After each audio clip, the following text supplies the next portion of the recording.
मैं विश्व भारती से लोकेश व्यास। दोस्तों नमस्ते। दोस्तों, अब पूरी तरह माहौल चुनाव के रंग में रंगने लगा है। मोदी जी अपने जो संसद में दिए गए बयान था कि इस बार बीजेपी 370, एनडीए 400 पार, उस प्रयास में पूरी ताकत से लगे हुए हैं। उनके दौरे जिस गति से हो रहे हैं, वो जिस गति से चुनावी माहौल में अपना हिस्सा दे रहे हैं, वो एक शारीरिक शक्ति के दृष्टिकोण से तो बहुत ही मुश्किल होता है, लेकिन मोदी जी के लिए सब संभव है।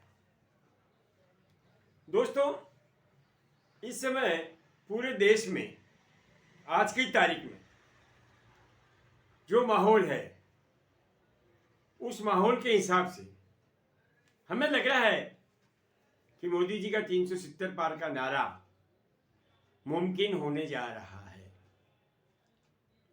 हम लोगों ने अलग अलग जगहों से जो रिपोर्ट हमको मिली है, और जो रिपोर्ट हमें मिल रही है, मीडिया के अलग अलग प्रतिनिधि जो अपनी रिपोर्ट भेज रहे हैं, उनको देखते हुए आज हम इस चीज़ पे विश्लेषण करेंगे कि कौन से प्रदेश से कितनी सीटें बीजेपी को मिलने की संभावनाएं बनती जा रही है। मैं ये नहीं कह रहा हूँ कि इतनी सीटें मिल जाएगी, मैं कह रहा हूँ इतनी सीटें मिलने की संभावनाएं बनती जा रही है। बाकी तो चुनाव परिणाम आने के बाद ही मालूम पड़ेगा कि हमारे अनुमान और परिणाम में कितना अंतर रहा है या नहीं रहा है। दोस्तों, सर्वप्रथम बात करते हैं यूपी की। यूपी में बीजेपी और उनके अलायंस पार्टी 77 पे आने की संभावना है। बिहार में बीजेपी और उनके अलायंस 38 पे चल रहे हैं। बंगाल में संदेश खाली होने के बाद और जो नीचे ग्रुप लेवल पे जो काम चल रहा है, उसके बाद लगभग 30 सीटें आ जाए तो कोई आश्चर्य नहीं होना चाहिए। राजस्थान, गुजरात, मध्य प्रदेश क्लीन स्वीप की ओर बढ़ रहे हैं। हरियाणा में एक आध सीट मिस हो सकती है, पर 9 सीटें पक्की हैं। पंजाब आज के माहौल को देखते हुए और अकाली दल में समझौते के पूरे चांस हैं, इस चीज़ को मानते हुए कम से कम 3 सीट पंजाब में भी बीजेपी और अलायंस निकाल लाएंगे। छत्तीसगढ़ एक आध सीट मिस हो सकती है, वरना 10 सीटें पक्की हैं। महाराष्ट्र में बीजेपी और अलायंस 48 में से 40 सीट आने की पूरी संभावना है। कर्नाटक में जेडीएस से समझौता होने के बाद 25 सीट आने की संभावनाएं बन रही है।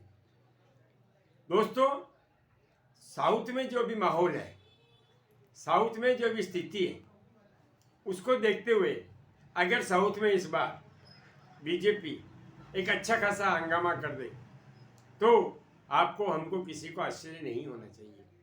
मोदी जी और अमित शाह ने पूरी ताकत साउथ में लगा रखी है।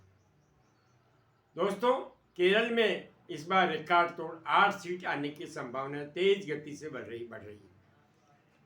करुणानिधि की पुत्री ने कल ही बीजेपी ज्वाइन किया है, करुणाकरण शौरी, जो पहले केरल के सीएम हुआ करते थे। ए के एंथोनी के पुत्र जो भारत के रक्षा मंत्री रहे हैं, उनके पुत्र अनिल एंथोनी ने बीजेपी ज्वाइन कर लिया है। और भी कई नेता केरल में बीजेपी में शामिल हो रहे हैं। तेलंगाना की, तेलंगाना में इस बार मुख्य टक्कर बीजेपी और कांग्रेस के बीच में होने जा रही है। वीआरएस तीसरी स्थिति पर पहुंच गई है। ऐसे में तेलंगाना में हमें जो पहले 4 सीटें थी, वो बढ़ कर के 10 सीट पर पहुंचने की संभावनाएं बीजेपी की लग रही है। तमिलनाडु में इस बार अन्नामलाई जो राष्ट्रवाद की प्रखर लहर तमिलनाडु में पैदा की है, उसको देखते हुए इस बार डीएमके को पसीना आ रहा है। तमिलनाडु में अगर हम डबल डिजिट में पहुंच जाते हैं, यानी कि 10 सीट, तो कोई आश्चर्य नहीं होना चाहिए। उड़ीसा में बीजेडी के साथ लगभग समझौता फाइनल हो गया है, तो लगभग क्लीन स्वीप होने की संभावनाएं है। 21 सीटें बीजेपी और बीजेडी को मिलने की संभावना है। आंध्र प्रदेश में टीडीपी के साथ आज ही समझौता हुआ है, उसके हिसाब से लगभग 8 सीटें बीजेपी को वो लोग दे रहे हैं और बाकी सीटें टीडीपी और उसके सहायक सेना को मिलेंगी।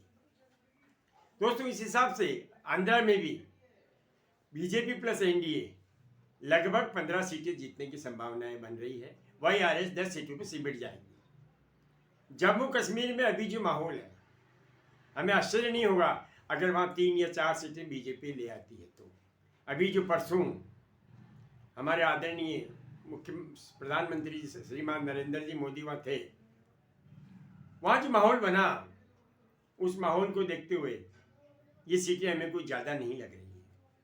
आज की तारीख में पूर्वांचल लगभग पूरा बीजेपी के रंग में रंगा हुआ है।